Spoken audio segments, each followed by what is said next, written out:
Très chers compatriotes, mesdames et messieurs les journalistes, chers partenaires nationaux et internationaux, monsieur le coordonnateur de l'AFC M23 et toute l'équipe qui vous accompagne, je commence d'abord par dire merci pour l'accueil que vous m'avez réservé parmi vous ici à Goma, où je séjourne, où je mets les pieds en fait pour la première fois aujourd'hui.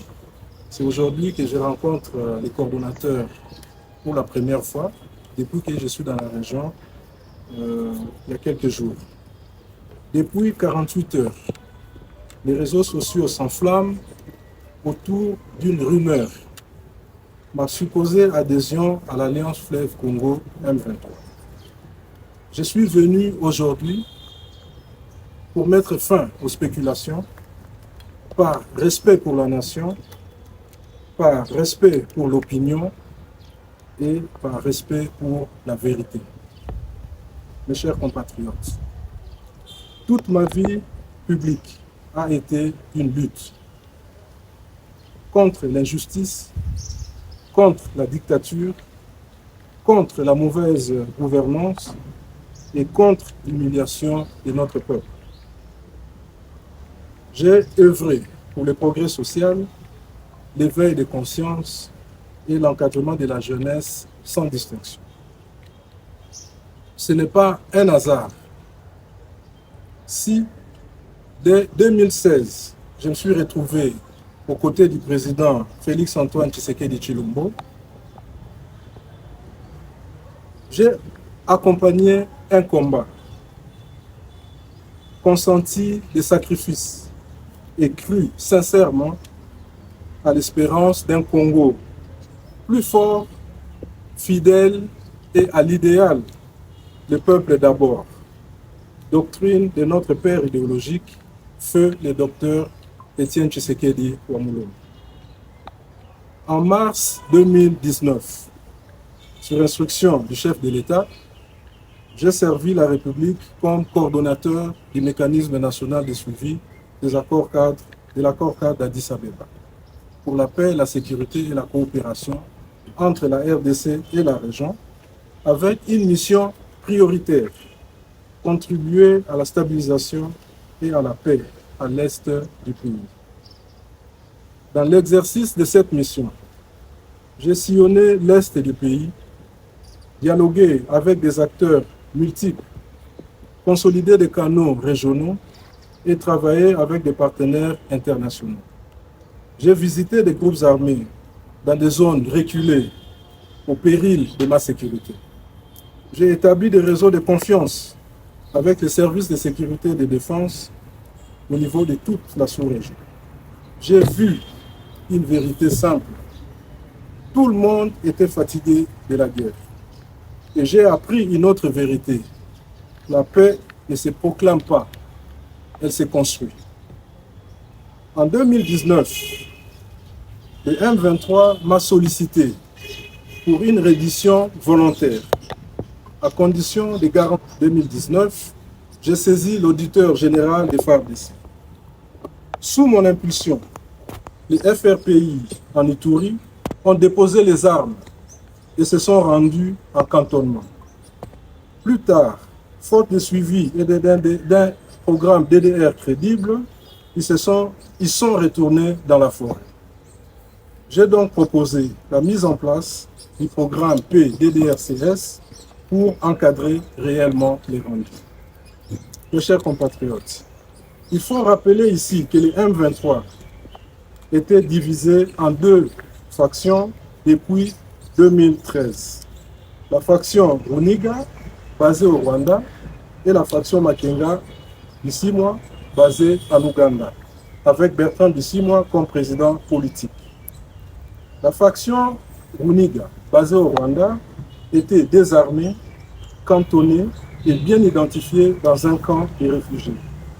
Et c'est concernant ces groupes que ma lettre du 20 novembre 2019, adressée à l'auditeur général des FARDC, était adressée, justement. Je rappelle également qu'une délégation du M23 Makenga Bisimwa a été invitée et logée à Kinshasa pendant environ 14 mois autour de la période septembre 2020-novembre 2021 sur invitation du vice-premier ministre et ministre de l'Intérieur sans connaissance ni implication du mécanisme national de suivi. En 2019, à New York, j'ai organisé une conférence internationale sur l'investissement dans la paix avec la participation du président de la République et des engagements des partenaires internationaux. Avec les Nations Unies, j'ai contribué à la création du G5, un groupe de 5 chefs de renseignement civils et militaires de 5 pays, à savoir le Congo, le Burundi, le Rwanda, l'Ouganda et la Tanzanie. Et ce groupe avait pour objectif de surveiller les forces négatives et surveiller et neutraliser les réseaux. Nous avons même réconcilié les services de renseignement en conflit depuis des années. Je parle ici des services rwandais et des services burundais que j'ai pu réconcilier à cette époque. Avec nos partenaires, nous avons aussi contribué à des dynamiques de réconciliation régionale ayant permis une normalisation entre certains États voisins. Et ici, je fais allusion directe à la réconciliation entre les Rwandais et l'Ouganda, dont j'étais, sur instruction des chefs d'État de la région, le médiateur principal. De 2019 à 2021, nous avons évité l'escalade et consolidé une période d'accalmie totale. En février 2022, malgré des moyens limités, j'ai réalisé un sommet de haut niveau avec plus de 7 chefs d'État présents et à cet effet, j'ai lancé le programme de pacification et de stabilisation de l'Est de la RDC et de la région, aussi appelé Feuille de route. Un programme visant à traiter les causes profondes des conflits par des moyens militaires et non militaires. Je ne cite que ces quelques exemples de mes réalisations au mécanisme national de suivi, car ce n'est pas l'objet de ma communication d'aujourd'hui. C'est juste pour vous dire que votre interlocuteur a une expérience vraiment approfondie avec des réseaux établis au niveau sécuritaire, des réseaux sécuritaires, des canaux sécuritaires bien établis au niveau de la sous-région. Ces succès dont je viens de vous exposer, au lieu de m'attirer reconnaissance, m'a attiré des ennuis. Des rivalités se sont installées. Un haut représentant du président de la République est entré en jeu et a progressivement pris la main sur les dossiers, vidant le mécanisme national de suivi de sa substance jusqu'à m'écarter du processus. La rupture décisive survient pendant Nairobi 2, où nous avons des approches opposées, donc les hauts représentants et moi-même, surtout concernant les 2 factions du M23 qui étaient présents. À la veille du sommet de Nairobi 2, sur invitation du président Museveni et sur ordre du chef de l'État, je me suis rendu à Kampala pour rencontrer les leadership du M23 sous médiation. J'étais accompagné à cet effet par 3 experts du gouvernement choisis par le chef de l'État, avec pour mission de m'appuyer pendant ces discussions, en apportant bien sûr leur expertise technique. Il s'agit de l'actuel administrateur général adjoint de l'ANER, le directeur Joseph Kalambay. À l'époque, il était encore directeur.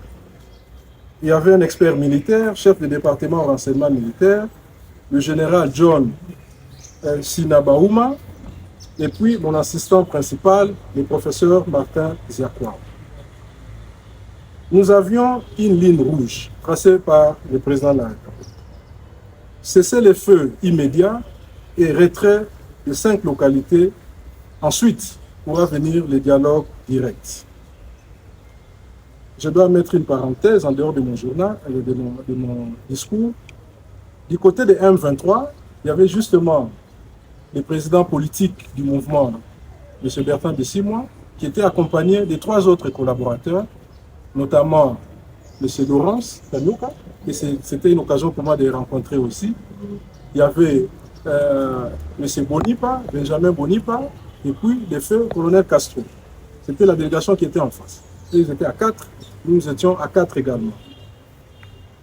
Et comme je dis, nous avions une ligne rouge pour engager le dialogue. Il fallait que les M23, il fallait qu'il y ait un cessez-le-feu immédiat, et puis il fallait qu'il y ait retrait des localités occupées. Après 2 jours de discussions intenses, un point restait en litige. C'est-à-dire, nous nous sommes mis d'accord sur tous les points, sauf un seul point. C'était le retrait total. Nous avons établi un procès verbal à l'intention des 2 chefs d'État.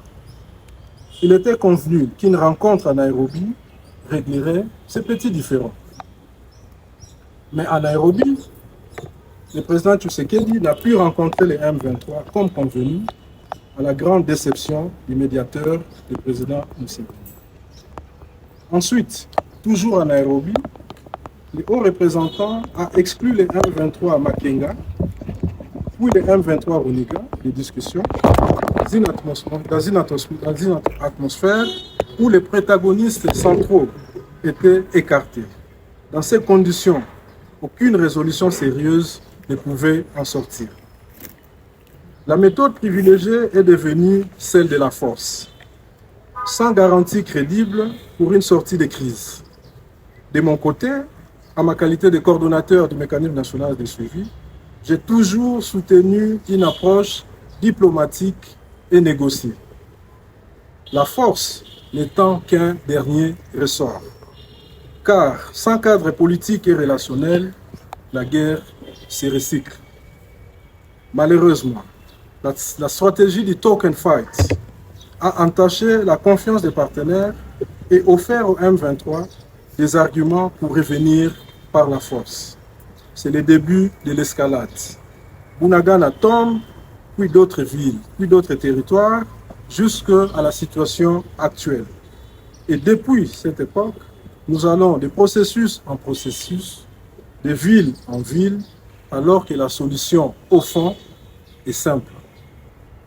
Mes chers compatriotes, je ne suis pas ici pour régler des comptes. Je suis ici pour dire ceci. La paix ne se gagne pas par la confusion, ni par l'orgueil, ni par l'improvisation.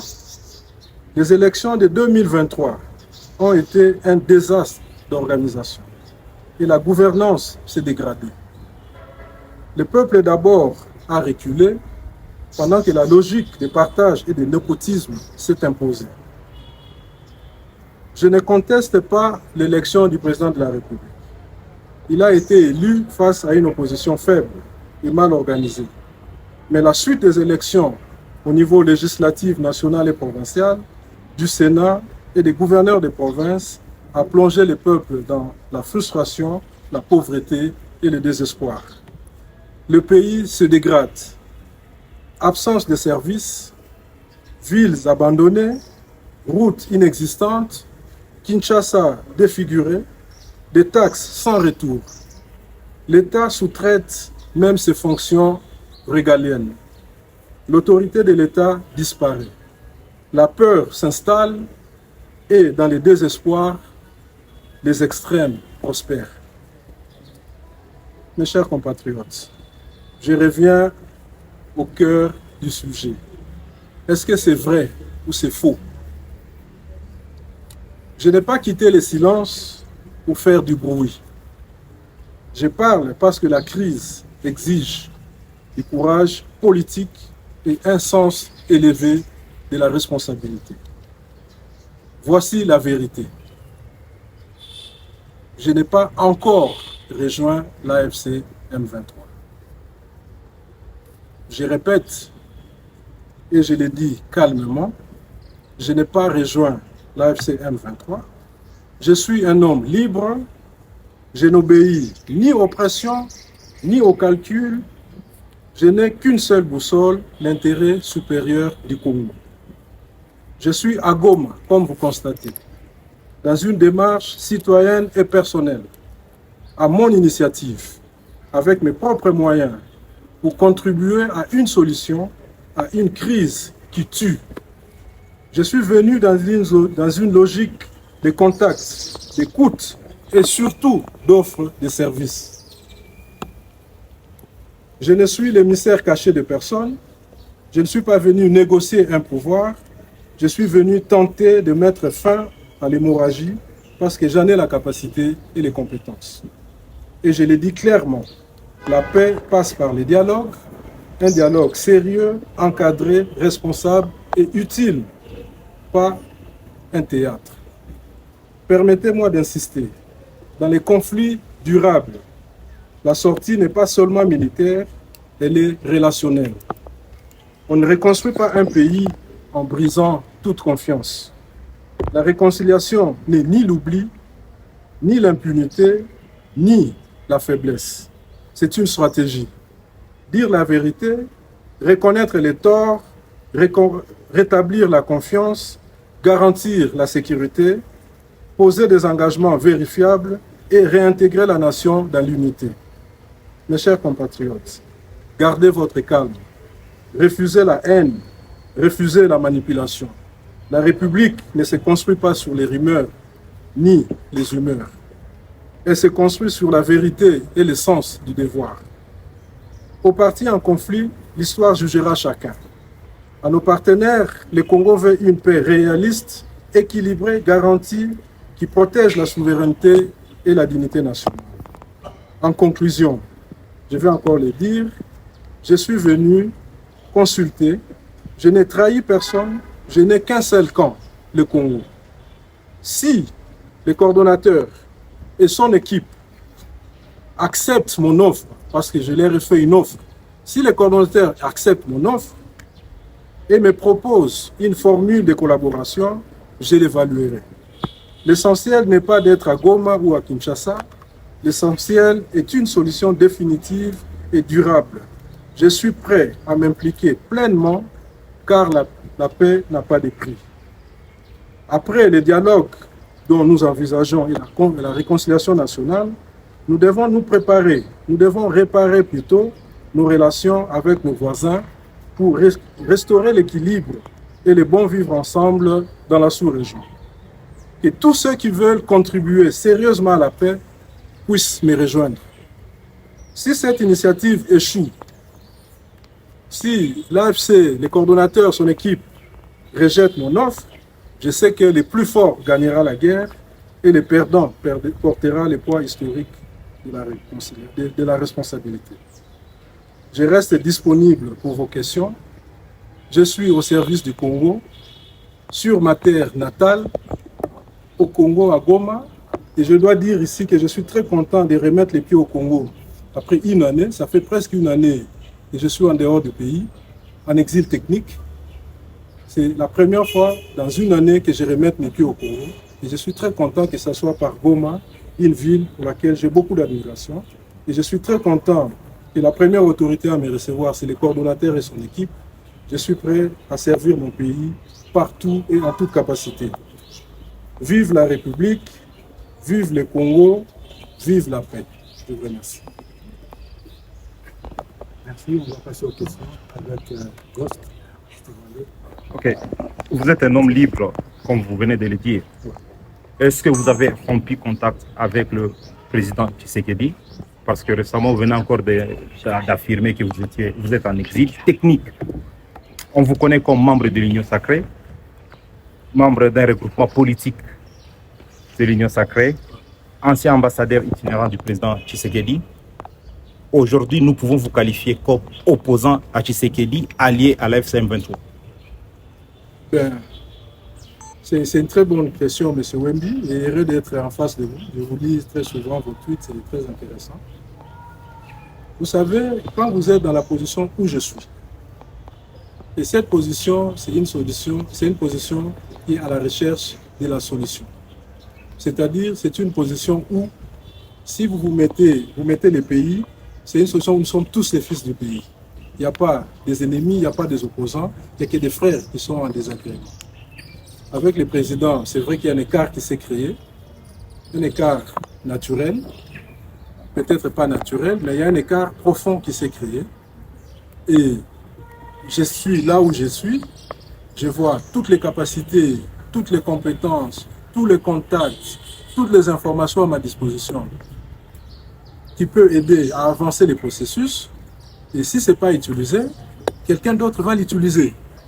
Donc ce qui est essentiel pour moi, c'est que nous puissions retrouver la paix au pays et que les pays puissent avancer. Parce que c'est quand même pas acceptable d'avoir notre pays dans l'état où ça se trouve. Madame Ruff, vous avez une question? Absolument. Dans votre speech, vous avez dit que vous cherchez à mettre fin à tout ceci, que vous avez les tactiques qu'il faut. Si ce n'est pas un secret, quelles sont ces tactiques? Bon, madame, merci pour la question, mais ça, je ne peux pas les dire ici. Ça, c'est réservé au coordonnateur et à son équipe. Et puis, j'anticipe, il ne faut pas me demander l'offre que j'ai faite au coordonnateur, parce que ça, jusqu'à ce qu'il y ait une réponse, je ne peux pas donner cette offre. Oui, il y a une deuxième question. À en croire à votre suite, vous avez dit qu'il y a une vérité fracassante que vous pouviez nous dire aujourd'hui devant la presse. Quelle est cette vérité? Non, j'avais dit ça pour que vous puissiez venir nombreux. Justin Kabumba. Oui. Je suis monsieur Justin Kabumba pour TV5 et Associated Press. J'ai des petites questions. Certainement, je vais revenir sur ce que vous avez dit, si c'est pour un éclairage utile. Je rappelle que vous avez été coordonnateur du mécanisme de suivi de l'accord cadre d'Addis Abeba. Également, vous êtes ambassadeur itinéraire du chef de l'État. Mais on veut juste vraiment une précision. Est-ce que vous êtes là à Goma en qualité d'un envoyé spécial ou un négociateur? Mais aussi, selon vos mots, vous dites que vous avez passé une année en exil technique, c'est ça les mots. Et vous revenez au pays à Goma. Pourquoi le choix de Goma? Pourquoi vous n'êtes pas revenu d'abord si Kinshasa va de revenir à Goma? C'est un choix parce que le Congo est grand. Le Congo, c'est 26 provinces. J'ai dit dans mon discours très clairement que je suis l'envoyé de personne. Je suis venu à ma propre initiative et je vais même vous surprendre. Les coordonnateurs n'étaient même pas au courant que je suis ici. C'est aujourd'hui seulement, pourtant je suis dans la sous-région depuis dimanche, mais c'est seulement aujourd'hui qu'on a parlé et je n'avais même pas son numéro. Le coordonnateur m'a appelé 2 fois, j'ai vu mais ce numéro insiste. Je vais dans mon WhatsApp pour envoyer un message pour dire c'est qui s'il vous plaît. Et puis je vois, il dit c'est lui. Aujourd'hui matin. C'est la première fois qu'on a parlé. Donc ça c'est pour dire que c'était pas quelque chose prémédité. Et bien sûr, moi j'ai eu mon temps de réfléchir. J'ai eu beaucoup de temps, j'ai eu plus d'une année pour réfléchir, de trouver des solutions, des pistes de solutions. Alors, je suis venu pour dire, je pense que je peux contribuer à trouver la paix. À n'importe quelle capacité. C'est ce que le coordonnateur va décider. S'il veut que je sois un consultant externe qui donne des conseils ou qui accompagne, je suis prêt à le faire. Le plus important pour moi, comme j'ai dit, ce n'est pas d'être à Kinshasa ou à Goma. Le plus important, c'est de trouver une solution au problème de la paix. Il faut que les pays retrouvent la paix et que nous puissions passer à la phase de développement. Quel est votre point de vue par rapport aux négociations, au processus de Doha et Washington? Tout ce qui est dialogue, on encourage. Parce que, comme j'ai dit dans mon discours, on encourage l'approche diplomatique et négociée. Parce qu'il n'y a pas une guerre qui se termine par les armes. Il n'y en a pas. Ça se termine toujours par un dialogue. Ça se termine toujours autour d'une table. Alors pourquoi on est en train de perdre le temps? Investir beaucoup d'argent dans la guerre pendant qu'on peut dialoguer. J'ai suivi les propos de l'AFC M23. C'est ce qui m'a dit que je pouvais venir faire une proposition ici. Parce qu'ils insistent sur le dialogue. Parce que la force, quelle que soit la force, ne va jamais résoudre les problèmes. Ça finira toujours autour d'une table. Je m'appelle Esther Walaka, journaliste à l'Échappée Voice TV. J'ai l'habitude de poser mes questions à Lingala. Parce que na Congo, bapebele ba lobaka Lingala. La Lingala qui a synthétisé ma immense outil pour l'obéla bisawa. Pour bande qu'on a biso ba yoka Lingala. Surtout ba soda na part de ces ba msusukuna ba yoka. Donc signification à présence na yo. na côté à mon coordonnateur. Merci maman. Bon, Tokobana, nous avons lobby que depuis 48 heures, peut-être plus, peut-être 72 heures, bah rumeur et l'équipe belé na les réseaux sociaux que Ibalan qui a sali adhésion à AFC M23. Alors, la tinda qui pose ce mot qu'on a lobby vrai ou faux. Alors, wana est bandé. Mais ce qui est important, ce n'est pas ça. Ce qui est important, Ibalan qui a la recherche y a paix. Ibalan qui a lobby, n'a pas qui appuyer pour la kimia na niveau ya mboka. Parce que na meki au sala moi démonstration moi rapide ba réalisation dans moto sali na niveau ya mécanisme national de suivi. Ce qui to koka qui ko réconcilier ba mboka ba paya. Ba service. Ce qu'on vu par exemple Rwanda na Burundi. Ba sala qui 5 ans ba kuta na kate. Ni au niveau diplomatique, ni au niveau sécuritaire, ni au niveau politique. Mais grâce à action na biso to kuta nsi bango pour la première fois. Aujourd'hui, Rwanda na Uganda, bazaki na guerre, etika kaka masasi beta, ba frontière ekangi. To sali musala pendant 3 mois. To memi bango na frontière ya Gatuna, ba signé accord, ba fongoli ba relations diplomatiques des zongi. Ba commerce transfrontalier et bandeli. Alors, ce qui to sali makamwa nyonso, pourquoi to kosala ngote pona mboka? Question de Kwatuna qui pourquoi na Kinshasa c'était parce que Kinshasa a eu autre coco ça. Mais Kinshasa obi pour le moment a peut-être n'a besoin de bisoter. Mais si quoi on a za moi mboka. Qu'est-ce que je dois faire? N'a la solution, peut-être pas solution totale. Mais n'a peut-être na moi libanga moko et qu'on peut aider la contribution pour tous la solution. Parce que tous la solution pour tout total ma développement. Yango on a décidé que na koya et puis na soka raté na kokene ba place ebele. Parce qu'il faut tout toquer, il faut tout mettre à la porte, mais la bêtina nous la porte, il y a AFC M23. Parce que, baza partie prenante dans le conflit, et que ceux qui vont lobby, botolingi qu'on fait sili, qu'on fait sili, n'a rien qu'à gagner. C'est pas les coordonnateurs, c'est pas son équipe, c'est pas Ibalanki. Pour gagner, ils ont des mbok canabiso, ils ont des peuples canabiso. Donc il faut que Banamboka nyonso, na niveau nyonso baza, va s'impliquer. Balanda makambo manipulation te makambo ilokuta te balanda intérêt d'abord ya mboka o nyonso baza ba entouringa baza bana mboka.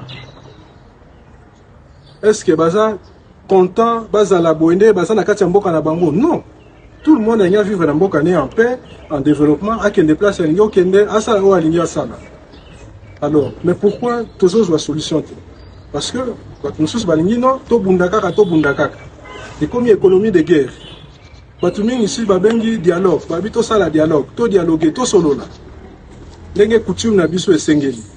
Alors nga lobby na ba compétence on azanango, na kochango na table. Et puis aider pour trouver solution. C'est simple.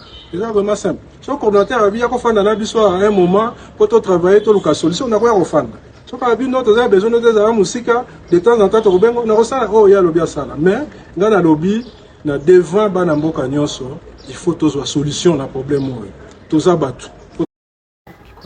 Donc eloko nini rassurer si mbala moko tikala na biso opesa ba solution kotoyo ovanda kaka bo makambo liboso.